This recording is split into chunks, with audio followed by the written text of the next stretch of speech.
예, 내란 특검팀이 조금 전 윤석열 전 대통령에게 두 번의 소환 조사 끝에 구속영장을 청구했습니다. 세 번째 소환 조사도 하지 않겠느냐라는 전망도 있었습니다만 빠르게 영장 청구로 갔습니다. 직권남용 등 3개의 혐의를 적용했다고 하고요. 예, 5시 20분 서울중앙지법에 영장을 청구했다고 합니다. 이렇게 되면 사나흘 뒤에 영장 심사가 잡히겠죠? 예, 외환 혐의는 제외됐다고 하는데 이 내용 자세하게 짚어보도록 하겠습니다. 자, 김진욱 전 대변인.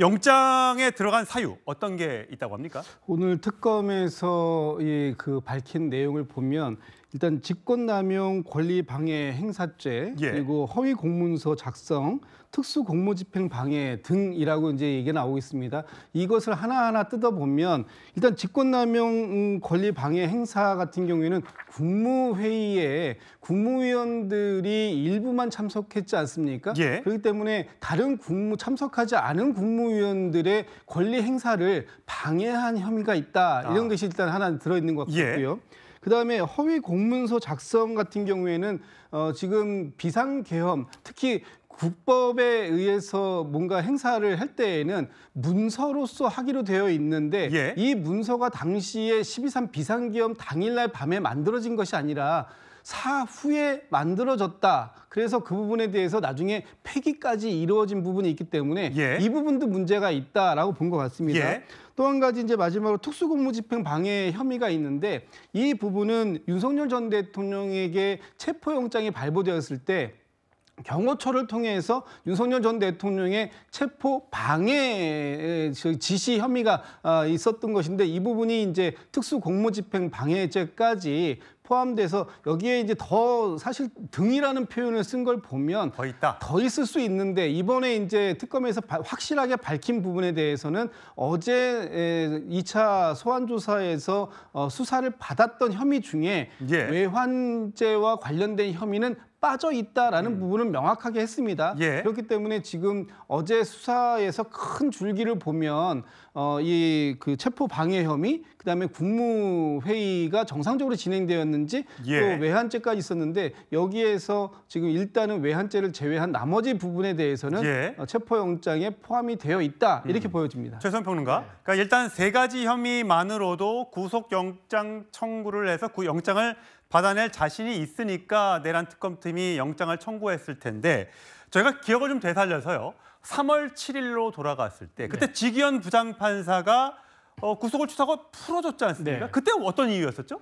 그때는 사실은 도주의 우려도 없고 예. 그다음에 이제 증거인멸의 우려도 없기 때문에 이제 풀어줬는데 지금 생각해 보십시오.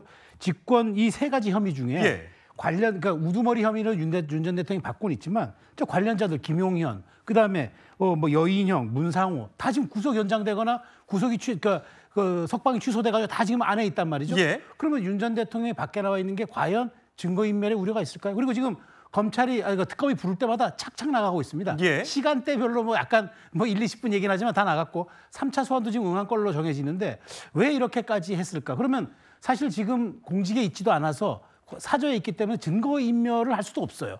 그렇다면 저는 이게 그러니까 조특검의 일종의 수사 기법이 아닌가. 말하자면 신병을 확보해놓고 여론전으로 뭔가 이걸 돌파하려는 의도가 아닌가 싶어서 사실 우리 근대법 정신은 원래부터 이제 피의자에 대한 인권보호라든가 이런 것들이 중시되는 가운데 실체적 진실을 파악하는 건데 저는 이 갑자기 이렇게 영장을 순식간에 사실은 2차 조사만으로도 친다는 예. 거 저는 이게 어떤 말하자면은 증거인멸이나 도주 이런 것들이 아니라 다른 어떤 여론의 목적이 여론전의 목적이 있지 않을까 저는 조심스럽게 그런 우려가 됩니다. 예. 자, 어제 2번의 조사를 했죠. 오전, 오후를 했고요. 그 전에 한 번에 또 그 이전에 조사가 있었고 2번의 소환 조사 끝에 영장을 청구했는데 어제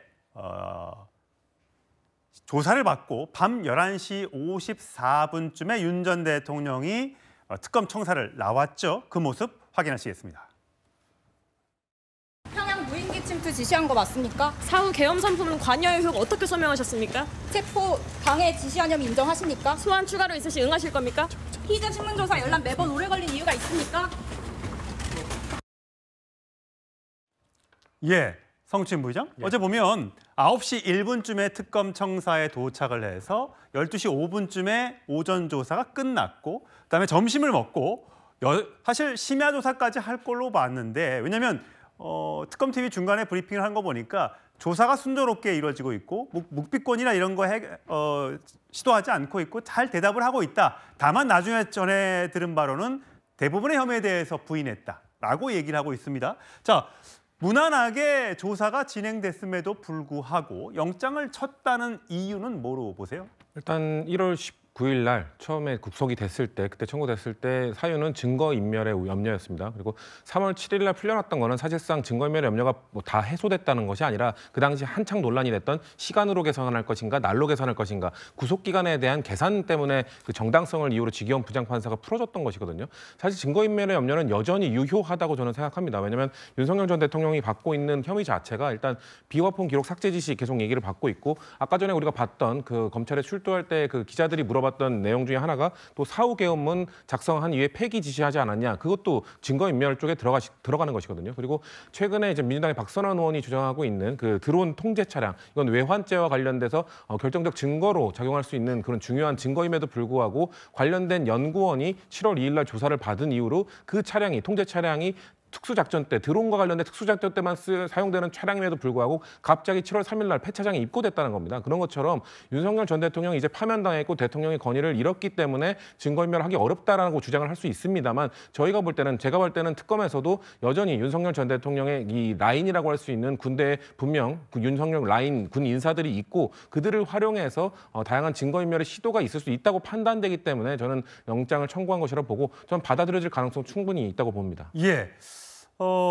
김동원 대표님. 지금 보니까 내란 특검팀에서 이 영장에 발부된 사유는 몇 가지 얘기를 했습니다만 전체 이 페이지 구속영장을 청구하면서 했던 이 조사 이게 페이지가 얼마인지 물어보니까 안 알려주더라고요. 상당히 이제 두꺼울 걸로 예상은 되는데 자, 윤 전 대통령이 구속이 되는 것과 되지 않는 것. 뭐 나중에 다시 국민의힘 이야기할 때 해보겠습니다만 국민의힘의 입장은 뭡니까?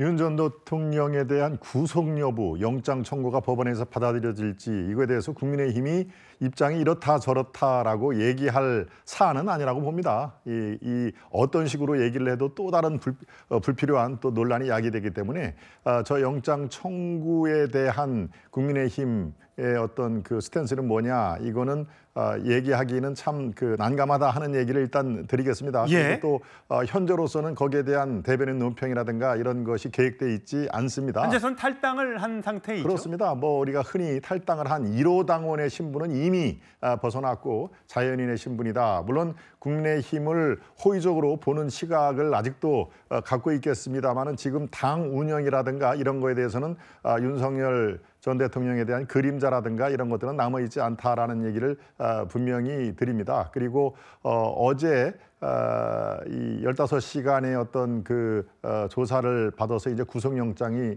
청구가 됐는데요. 글쎄요, 저도 그거에 대한 이 전망 이것은 충분히 할 수가 있겠습니다만은 윤 전 대통령의 이 앞으로의 태도라든가 이런 것이 지금보다 훨씬 더 정정당당하게 나가야 된다. 그것이 어떤 법원에 대한 이제 기소가 되고 법원에 판결을 날 때 그게 윤 대통령과 변호인단에 더 유리할 것이다. 이렇게 자꾸 피하는 모습 예. 이런 것들이 결코 좋지 않다. 예. 어제도 마찬가지 아닙니까? 어제도 예. 10분 내지 20분 정도 늦을 수 있다라고 지각을 예고하는 거 그거는 저도 다른 방송에서 이 비판의 목소리를 냈습니다만 그렇게 자꾸 피하는 모습 그리고 특혜 그림자가 어른어린 그리는 모습을 자꾸 얘기를 하는 것이 결코 윤 전 대통령과 변호인단에게 긍정적인 요인이 아니다. 국민의 시각은 지금 많이 동떨어져 있다라는 것을 분명히 말씀드립니다. 알겠습니다. 김지욱 전 대변인. 사실 과거에 역대 대통령들이 검찰에 출석을 할 때 대부분 심려를 끼쳐 죄송하다라는 말을 했었는데 윤 전 대통령은 지난 2번의 소환 조사에 기자들이 뭐 그런 질문을 했음에도 불구하고 아무런 답변을 하지 않고 청사를 들어가고 나왔습니다. 자, 이건 어떻게 해석을 해야 될까요? 그 본인이 굉장히 그 일반적인 그 상황하고는 다른 케이스인 거죠.